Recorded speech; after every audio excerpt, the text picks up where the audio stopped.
Hello, today I'm going to talk about the Duke Blue Devils, and I'm going to discuss whether or not they're for real or not. And I'm going to pose the question, are they really as good as they seem? First of all, let's address their coaching staff, and let's talk about Mike Krzyzewski.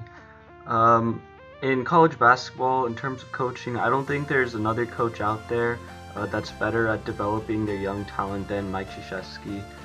He's coached countless times for the USA men's basketball team, and he has plenty of experience in national championship titles and in the NCAA tournament. So the top three recruits from last year's high school teams, accepting the offer to Duke, I think that was a good decision on their part because they know what they're going to get with him and the coaching staff at Duke, and it's one of the best in the country, and I won't be surprised if down the road his coaching will help them win a couple more games and add to the success that they will have in the future. First, let's address the elephant in the room, and that's Zion Williamson. Of course, we've seen countless highlights of him throughout high school and in the early season of the college basketball season, and clearly he's one of the most athletic guys out there. But if you watch a full game, is he really as good as he seems? So I think that he needs to develop a bit more skill. Everything athletically is a check mark for the #1 overall pick, but if I was a manager and if I was scouting Zion, I would definitely be a bit concerned on the shot and IQ, dribbling, all the intangibles. I'm not sure if he's the best out there, but he definitely can use the season to improve upon it and thus showcase this throughout the NBA. I feel as right now he's just a big raw talent, but for the Duke Blue Devils to get far and beat elite teams like Gonzaga, he's going to have to develop a shot and he's going to have to find other ways to score other than driving or getting little 10 to 12 mid-range hook shots or post-ups or dunks. I mean, they already have Marquise Bolden in center, so him trying to post up, it'll interfere with the spacing that they have or will try to have. So I think for Zion, he needs to develop a bit more skill in terms of shooting or dribbling, so he's more effective in their offense. Defensively, I feel like he's a force to be reckoned with. I think that he can lock up almost anybody in college basketball just because of his speed for his size. If he's guarding someone that's bigger than him, he can use his strength, but if he's guarding someone that's smaller than him, a bit more quicker, he always has that speed, that catch-up speed, and that's why he causes matchup issues. It's because he's so big, but he moves so fast. So if a big guy's guarding him, you can go right by him, but if it's a little guy guarding him, you can just back him down in the post, get an easy bucket. But just in terms of facing elite teams and going on a streak in the NCAA tournament, I feel like if Duke wants to win a national championship, Zion's going to have to develop a little more skill, a little more IQ, a little more dribbling, a little more shooting, better passing, just overall basketball intangibles. And if he gets the fundamentals down with his athletic ability, I feel like he can lead them to a national title, and even better for himself, clarify himself as the #1 overall pick for next year's NBA draft.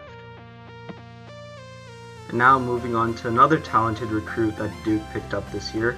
Let's talk about RJ Barrett. The lefty, he's really good shot making ability, really good athletic ability, a really good overall guard that I feel will contribute a lot to the Duke basketball team this year. In the first couple of games, he scored 20 plus, so he's clearly the most polished player on the team. But in terms of athletic ability, I think Zion trumps him. In terms of size, Cam Reddish, who I'll get on to next, I think he trumps him in that category. But in terms of NBA readiness, skill, shot, I feel like RJ Barrett's the best on the team in those tangibles. However, this is early on in the season, And one criticism I have is his shot selection. The other day against Auburn, he took some contested threes early in the shot clock that kind of led to opportunities for Auburn to score in the open court. In terms of set plays, I think Duke needs to do a better job at just ball movement execution instead of trying to go one-on-one and find the mismatch. They're definitely deadly in the open court, and RJ Barrett's a big part of that. He can catch the outlet and find the open man. But for Duke to again compete against these like big contenders like Gonzaga with big guys manning the middle, and that have good defense like Virginia, who limit open court action. I feel like Duke needs to find easier ways to score for their players in set pieces, and that includes giving RJ Barrett a little more open shots through ball movement, not trying to score off the dribble. I think when they do that, then they'll finally start to reach or move towards their potential, because right now I feel like they're just playing raw and they're just playing too free, and whenever it gets to the tournament stage, you don't want that. You want to have good team chemistry, good ball movement. You don't want to have a battle of egos, and if they keep that all in check, and if RJ Barrett, if he develops a better IQ for the game, better feel for the game in college, I feel like Duke definitely has a shot at winning the championship.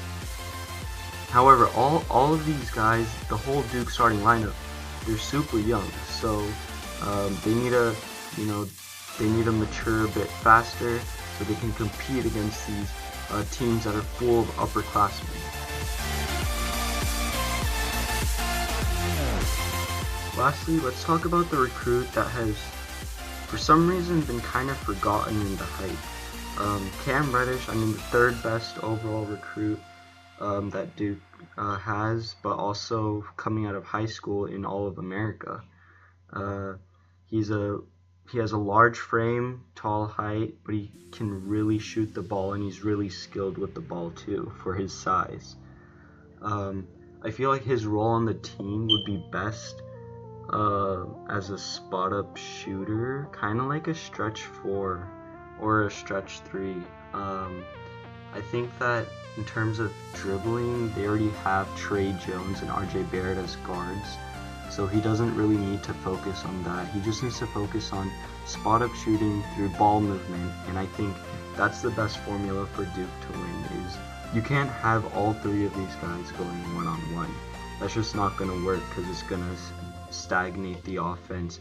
It's going to limit ball movement. But when you have ball movement and you get these open shots for these star players, they're going to fall down, because these players can make open shots, since they can even make contested shots, but it's a higher percentage if they take open shots through ball movement. And I feel like Cam Reddish's role would be best as a spot-up shooter, and not to try to build the height, because I think if you focus on flashy play styles, and dunks, and all these tough shots, that's not going to lead to a championship. That's just going to lead to an upset in the first or second round of the NCAA championship, because you're too focused on the cameras, the spotlights, and trying to do too much. I think in whenever you have all these talented players, sometimes simple is better. So when you're blowing out teams and playing like you're the top of the world, remember, when you face these elite teams, these elite defensive teams, you're going to have to grind out wins. Not everything's going to be pretty. So I think Duke really needs to sort that out, sort who has which roles, because many times on teams with 3-star players, like I said in my previous video on the Golden State Warriors, it's going to be a battle of ego. So you can't just, try to each person score 20. That's not going to happen against teams like Virginia or Gonzaga, or maybe even Kentucky if they solved what they did wrong in that opening game. So there we have it. Thanks for watching. In the end, to conclude, I feel like Duke can be for real. I'm not saying they are right now. And are they as good as they seem? I feel like the hype kind of built them to an image or depiction of something bigger than they actually are. I don't think that they're as good as the media is trying to portray them as, just because they're just showing highlights of insane athletic ability. And sometimes being athletic is not the only thing that will get you to win games down the road. So, are they as good as they seem? No. I feel like they still have plenty to work on, but do they have the potential to reach the greatness that they seem to have? And I think that is a yes. As always, have a good day. Thanks for watching. And please like and subscribe. I'll start making content more like this, more what y'all want. So in the end, thank you. Have a good day and have a happy Black Friday.